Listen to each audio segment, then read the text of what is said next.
Lunes na po nakabagtang ihayag ni Pangulong Gloria Macapagal Arroyo ang kanyang State Operation Address sa SONA. Hindi po biro ang paghahanda para sa talumpati, lalo na ito na ang huling SONA ni Pangulong Arroyo. Nakatutok si Connie Sison. June 16, 1936, unang isinagawa ang State of the Nation Address sa bansa. Ibinigay ng Pangulo noon na si Manuel L. Quezon.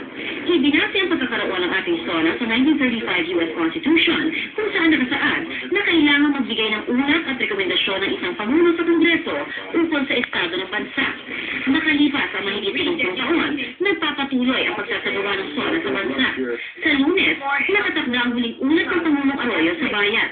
Kilalang mabusising sa pagsusulat ng kanyang mga talumpati si Pangulong Arroyo, lalo na kung para raw ito sa State of the Nation Address.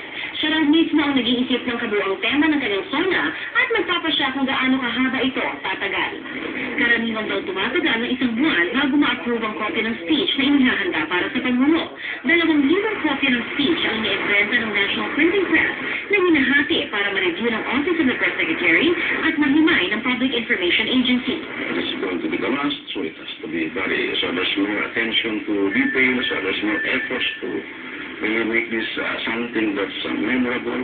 Hindi lang po siya once or twice nag-revise ng speeches na there were times na 7 times, more than 10 times.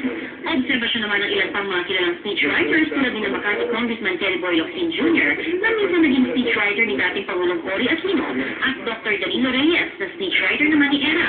Bukod sa mahilig banggitin ni Pangulong Arroyo ang kanyang ama sa kanyang talumpati sa SONA.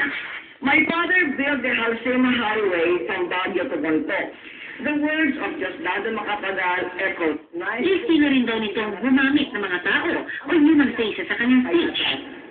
Ito, sina Jason, Jomar at Orion. Well, I thought it was our best friends around me were all making fun of it. That's why. But actually, it served its purpose. Of course, that's the decision of the president. Wala akong ganyan yung style nila.